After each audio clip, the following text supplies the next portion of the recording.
Hello guys, welcome to another video of stock market friends. C2C advanced systems limited गजी एक upcoming IPO जो कि आज के दिन ओपन होने जा रहा है 22 नवंबर को और 26 नवंबर को क्लोज होने जा रही है, जिसका हम लोग जानेंगे complete analysis, business model, financial condition, performance, GMP, listing कितना मिलेगा, इन सभी पॉइंट्स। चलिए फ्रेंड्स वीडियो स्टार्ट करते हैं। आईपीओ आज के दिन 22 नवंबर को ओपन हो रहा है और 26 नवंबर को क्लोज किया जाएगा।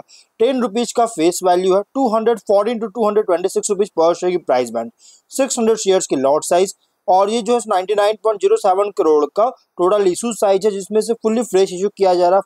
43,83,600 शेयर्स का इशू किया गया है और book build issue IPO NSE SME पे लिस्टेड किया जाएगा।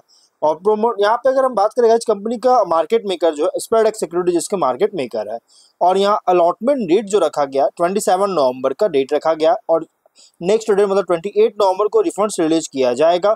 लिस्टिंग डेट रखा गया 28 नवंबर के, इसी डेट को शेयर लिस्टिंग होगा, शेयर्स डिमैट अकाउंट में क्रेडिट किया जाएगा और 29 नवंबर को लिस्टिंग किया जाएगा। इसके जो लॉट साइज है गाइस, मिनिमम 1 लॉट अप्लाई कर सकते हैं रिटेल में जो कि 600 शेयर्स मिलेंगे और 1,35,600 अमाउंट पे करना होगा। मैक्सिमम 1 लॉट अप्लाई कर सकते हैं रिटेल का ही, और एचएनआई में मिनिमम 2 लॉट ही अप्लाई कर सकते हैं, जिसमें 1200 शेयर्स मिलेगा। 2,71,200 शेयर्स जो है आपको दिए जाएंगे। ऑफर जो दिया गया क्यूआईबी को 50%, एचएनआई को 15%, रिटेल को 35% का ऑफर दिया गया, जिसमें से एंकर इन्वेस्टर इंक्लूड है क्यूआईबी में जो कि 28.23 करोड़ का फंड रेज कर चुका है। और अगर हम बात करेंगे इसके बिजनेस का, तो कंपनी का जो बिजनेस है guys C2C advance system limited जो है, इसका पहले नाम था C2C dB systems private limited, जो कि 2018 में इनकॉर्पोरेट किया गया था, जो कि एक तरह का vertically integrated defence electronic solution provider है, जो कि इंडिजेनसली जैसे डेवलप्ड डिफेंस प्रोडक्ट्स इंडस्ट्री जो है इंडिया में, इनको प्रोवाइडर जो कि कैटर करता है।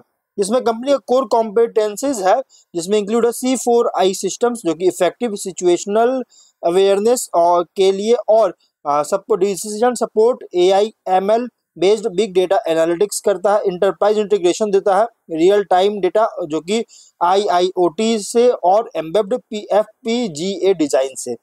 और कंपनी का बिजनेस मॉडल बात करेंगे तो यहाँ पे डिजिटल ट्रांसफॉर्मेशन के लिए जो कि फोकस किया जाए 4 मेन सर्विसेज पर, जिसमें फर्स्ट है, अगर हम देखेंगे जो फर्स्ट सर्विस है वर्चुअल सप्लाई चेन है, जिसमें कंपनी सॉफ्टवेयर डेवलपमेंट जो है सो प्रोवाइड करता है, रियल टाइम पर बेस्ड है, जो कि और कंटिन्यूअस डेटा प्रोवाइड किया जाता है, अलग अलग सेंसर्स के सेंसर से जो है डेटा कलेक्ट किया जाता है और ये जो यूजेबल डेटा को जनरेट करता है जिससे इमीडिएटली एक्शनेबल हो सके। सेकेंड है वर्चुअल लॉजिस्टिक्स, जिसमें कंपनी जो है कॉमर्शियल ऑफ द सेल्फ का मतलब कि COTS इलेक्ट्रॉनिक बोर्ड्स का यूज करके डिलीवर करता है कॉम्प्लेक्स इंजीनियरिंग सर्विसेज जिसको इंटीग्रेट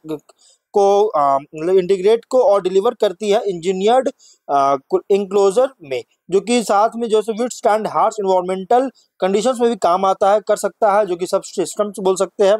और थर्ड है वर्चुअल मेंटेनेंस, जिसमें कंपनी अलग अलग तरह की सब सिस्टम्स का इंटीग्रेट करता है जिससे सिस्टम डिलीवर कर सके, जिससे रियल टाइम डेटा को एक्सट्रैक्ट कर सके और सिचुएशन अवेयरनेस जो है डिफेंस लीडरशिप के लिए इसमें क्रिएट कर सके, जिससे वो एक एक्शन ले सके, एक्शन लेने के लिए उसे क्रिएट करती है।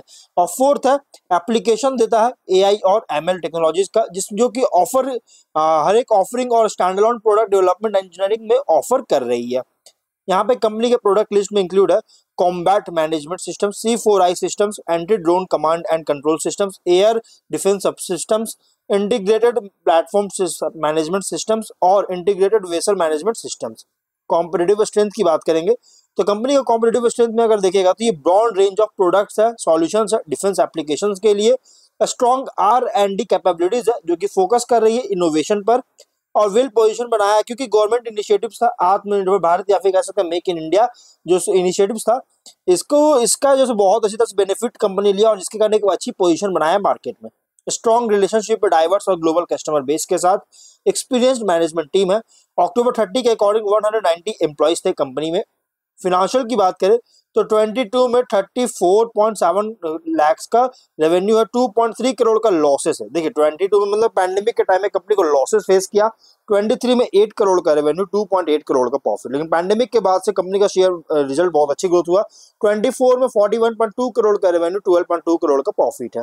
फर्स्ट हाफ 25 में 43.2 करोड़ का रेवेन्यू, 9.7 करोड़ का प्रॉफिट है। कंपनी का फाइनेंशियल बहुत तेजी से इंक्रीज करता हुआ देखने को मिल रहा है, एक अच्छी ग्रोथ देखने को मिल रही है। और यहाँ पे कुछ रेशियोज की बात करें, डेट इक्विटी रेशियो बहुत ही लो है 0.15 टाइम्स का, जो कि एक बहुत अच्छी बात है गाइस। रिटर्न ऑन नेटवर्थ भी 11.29% का, price to book value 3.62 time का, उतना ज्यादा कॉस्टली नहीं देखने को मिल रहा है। पीएटी मार्जिन है 22.51% का, P ratio pre IPO 22.56 times का देखने को मिलता है। अगर हम इसके कुछ रिस्की पॉइंट की बात करें तो कंपनी में रिस्की पॉइंट भी, जैसे C2C एडवांस सिस्टम जो है ये रिलाई करता है गवर्नमेंट ऑफ इंडिया से कॉन्ट्रैक्ट्स पर या एसोसिएटेड एंटिटीज से कॉन्ट्रैक्ट पर, जिसमें include defence, public sector undertaking, मतलब डिफेंस PSU हो गया या फिर गवर्नमेंट ऑर्गेनाइजेशन जो इन्वॉल्व है डिफेंस में, उनसे, क्योंकि पोर्शन ऑफ रेवेन्यू जो है डोमेस्टिक रेवेन्यू ये इस कॉन्ट्रैक्ट से जनरेट करता है, जिसमें टोटल सेल्स अगर देखें 22 में 100% का था, और 23 में अगर बात करें तो 23 में जो था लगभग 11.19% का, 24 में मतलब 24 के फर्स्ट हाफ में 6.34% का जो है रेवेन्यू जनरेट किया था। और इस गवर्नमेंट प्रायोरिटीज में कोई भी चेंजेस आता है या कॉन्ट्रैक्ट में डिक्रीज होता है तो इसके ऑपरेशंस और फिनेंसेस को इम्पैक्ट कर सकता है। प्लस मेजॉरिटी ऑफ कंपनी का रेवेन्यू भी जनरेट करता है टॉप 10 कस्टमर्स से, और इन कस्टमर्स का कंट्रीब्यूशन अगर देखिएगा तो 31 मार्च 24 में 100% का रेवेन्यू था, और 25 के फर्स्ट हाफ में अगर देखें 99.05%, मतलब ये टॉप 10 कस्टमर से रेवेन्यू जनरेट करता है।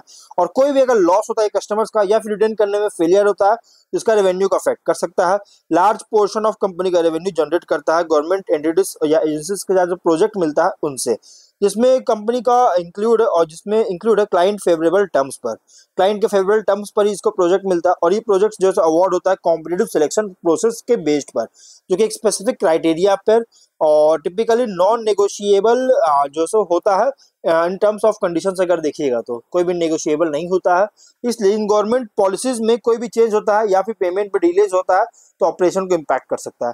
कंपनी का फाइनेंशियल लॉस हुआ था जो मैंने बताया 22 में 2.38 करोड़ का, जो कि अभी नॉन ऑकरेंस जो है फ्यूचर में नॉन ऑकरेंस को लेकर गारंटी नहीं ले सकती है, नहीं हो सकता है।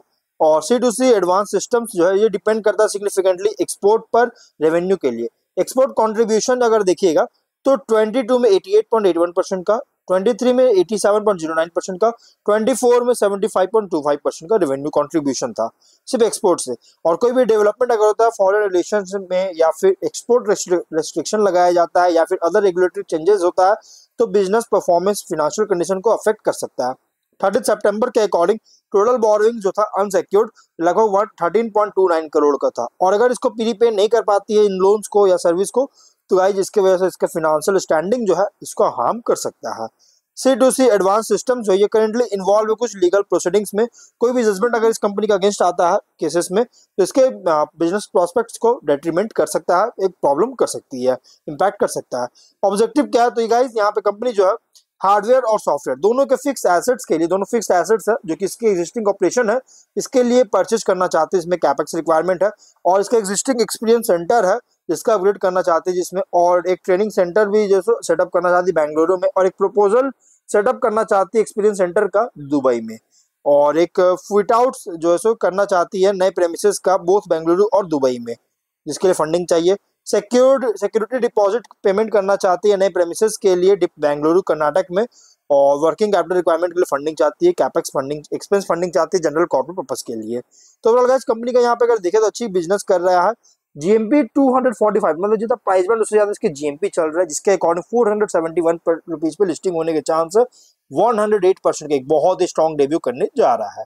वही ओवरऑल अगर हम बात करें तो कंपनी देखिए ये अगर आप इसमें अच्छी मार्जिन कंपनी दे रहा है, मार्जिन बहुत अच्छा दे रहा है क्योंकि स्पेशलाइज है ये क्रिटिकल प्रोडक्ट डेवलपमेंट और सर्विसिंग में। तो गाइज मैनेजमेंट बहुत ज्यादा कॉन्फिडेंट है कि कंपनी जब ये सो अच्छी रिपोर्ट कर सकता है, मतलब कि जो ट्रैक रिकॉर्ड है जो फाइनेंशियल है एक अच्छी ग्रोथ देखने को मिल सकता है। जिस तरह से ऑनगोइंग एक्सपेंशन हो रहा है, बहुत तेज कंपनी एक्सपैंड कर रहा है और फंडिंग जो रेज कर रहा है इससे फंडिंग के कारण एक्सपेंस भी करेगा, जिससे एक अच्छे ट्रैक रिकॉर्ड को भी जैसे रिपीट कर सकता है जो कि अभी देखने को मिल चुका है।